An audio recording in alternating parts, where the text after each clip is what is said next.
You with the Urban Sports Team, Ray and Wole, also part of Black Sports Insiders. And it's another UMES moment on this program. Excited for that. We are now currently joined by Maryland Eastern Shore women's basketball coach, Malikah Willis. What's happening? Welcome to the Urban Sports Team and Black Sports Insiders. Hey, y'all. Thanks for having me. Glad to be here. Absolutely. Thanks for being on. We've seen your resume, so we know the experience you have. So we want to have a little fun to start, just to get to know you a little bit. And we want to ask, what's your favorite basketball movie of all time? Favorite basketball movie of all time? Oh my goodness, I haven't heard that question in a long time. I'll probably say Above the Rim. Yo, she's awesome. She's awesome. Yes. We were just having this debate. Yes. I predicted Love and Basketball, but he got game. There's a few of them now. I thought you might Above the Rim. Yep. There we go. Yes. No, you're learning. That's so. I'm off the cuff a little bit. So yeah. So you got it. You like a street ball type person. Okay. Nutso, buddy. Nutso. I'm from Queens, New York, so that's what you get. That's why he got game. I thought maybe, or maybe even Blue Chips might have been one of your college basketball. You can't go wrong with the Tupac, and you can't go wrong, bro. You can't go wrong. Queens, New York. So real quick, I want to ask you, when you watching basketball, can you spot a New York baller just by looking at the way they play or their swag? That's what we've heard. I used to be able to. I think nowadays I could definitely spot an East Coast basketball player for sure. Back in the day, though, I mean, it was definitely like you knew that a point guard was from New York right away. Now it's like, okay, they might be from the East Coast a little bit. They might be from Philly. Okay. Can you tell a DMV baller? Because we got the Hezzy. Yeah, no, you're right about that. I'm learning though. You're going to need that for recruit, but go ahead, Will. I know it. That's what I'm saying. I'm on it for sure. Bad. So, Coach, you have 23 years of collegiate coaching experience. What made UMES your next destination? I think that with Dr. Anderson and VP Owen's vision for this program, after speaking with them, right away I knew that they were headed in the right direction. And things are getting done. Money's being put into the program. There's a lot of renovations and changes going on.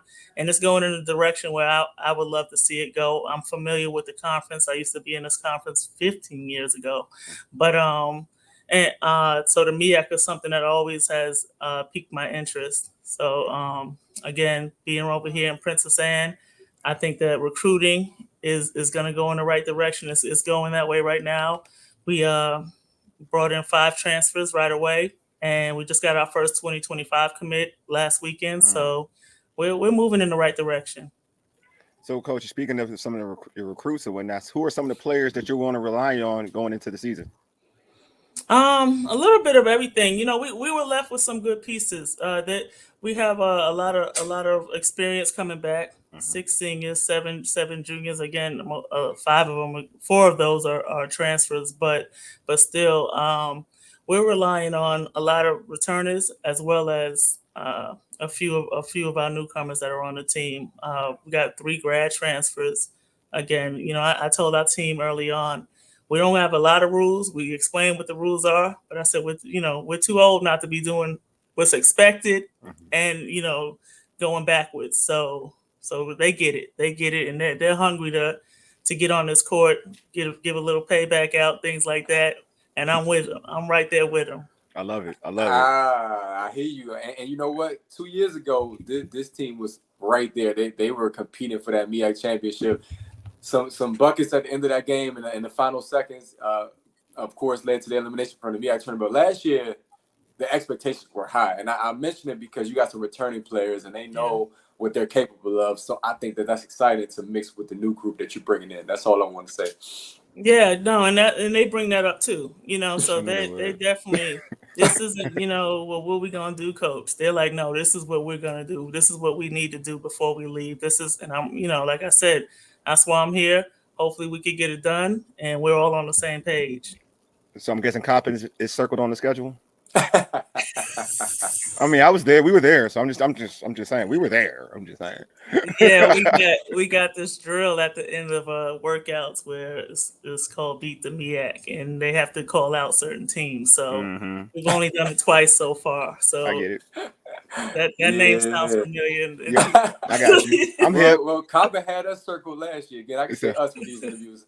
Cobbin had us. They wanted UMES in the first round of that tournament, and they got us, and they game plan. But then they messed up because that's all they game plan for. So, and I got love for all our schools. No doubt. Yeah. I'm just saying, nothing wrong with circling some schools, no doubt. Yeah, you have to. You know, you got to keep the team motivated, and keep their attention also, and also just gauge where they're at with their competitive spirit. So I think it's good. So speaking of this season, Coach, what are your goals for the season, and how could it help from what you're trying to build here for years to come? Our goals are pretty high. We realize again we're really relying on a lot of experience. That might some of it translated on the court, some of it hasn't, but in general, our leadership on and off the court, we're relying on that. Our goals, of course, is to win a championship. Year one, this is like you all said. I mean, this isn't a rebuild. This is a renovation. We have a lot of pieces, and again have added to that. So we put together a strong non-conference, and we're gonna go through that. See, that'll be the measuring stick. But we'll be ready by the time MEAC starts, and as long as we're healthy and things like that, everything should be paying off. Hopefully, that's how it goes. Come January, it's a whole nother chapter. So we're gonna go through the bumps and bruises and see where we're at in non-conference, and go from there. No, I agree. I think you guys have a good opportunity. I do. I mean, I'm biased though. Ray knows. Ray knows how I am. You have to win for him at least, because he was like depressed. Like I was depressed after that Howard game where they game winning bucket. They were trading baskets within the last 10 seconds, and he was so depressed. Yeah. So you got to lift his spirits. And we were there to cover all. We were there to cover all the MEAC teams. As soon as that happened, I was already done. I was like mentally done. No, I get it. I get it, man. I get it.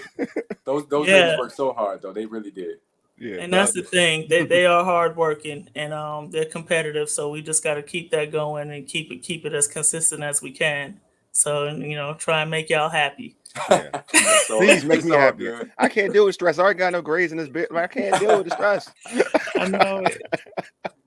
So, Coach, also with this coaching, I mean, you have experience. You've been in Norfolk, but also what does coaching at HBCU mean to you? I mean, it means a lot. It means like right away when you step on campus, you just could feel the culture, the community. I always say that because I don't like to say family, but the community right away. People know who you are. They speak in. That's different than, I've been at places with 40,000 students on campus and they just, rolling by, So right away, tradition, culture, community, that kind of thing makes a difference. And it's just electric as soon as you step on campus. Well, Coach, I want to ask a question because in general, not just HBCUs, not just college basketball, women's basketball right now, the popularity is skyrocketing. It's as high as it's been in decades. I mean, Wole and I remember the Cynthia Cooper era. That was probably at least in our lifetime when it was rocking at the time. And right now we're getting close though for obvious reasons. But how can you basically ride that wave with the UMES Hawks team? I think, like you said, I mean, it is a great time to be in women's athletics, women's basketball specifically. I mean, I just, every time I go to a coffee shop or somewhere, people are asking about, basketball in general. I was just somewhere yesterday, they were talking about watching the Indiana Fever game, and did I see it? And, and this is a football Sunday, and they talking about the WNBA at the coffee shop. So that's a great thing. I think just the more we engage in it, and these are also just strangers, random people that could tell that I have something to do with basketball. I get into these conversations all the time on the airplane, everywhere. So just engaging in it, and again letting that competitive spirit out. I think that's like even like you said with Cynthia Cooper and them and Houston, the Comets. Comets. Comets. I know I was about to say the Rockets. Houston Comets. You know, they had it going on. It was a lot of competition back then, and they had a chip on their shoulder, and I think that's what brought it back. You know, this competition that they had collegiately that led over to the WNBA and all the chips on the shoulder.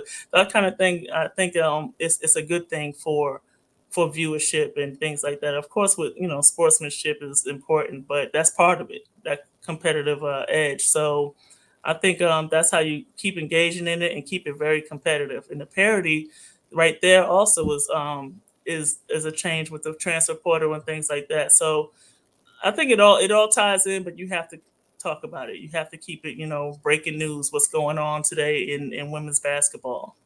I just want to say this, and we're going to let you get out of here. In the past several seasons, though, when they play against the bigger teams, the Virginias, Georgetown, and George Washington, they beat George Washington last year. They compete, and I think that makes a big difference versus, unfortunately, when Wole and I was in school years and years ago, when you play those Power 5 schools, it was like, okay, how much we going to lose by? But now it's we're competing and we got a chance. And I think that's a big part of just riding this, like I said, sort of this wave. And like you said, women's athletics, I love you mentioned that because it's not just basketball, it's volleyball and other sports. And we support that as well. So good luck this season. Thank you all. Thank you. I appreciate it. I look forward to seeing you more later on this season. Oh, you will. We'll be on campus. We'll be courtside, don't worry. Yeah, we'll be courtside. All right. Hawk Pride. Catch it. Let's go.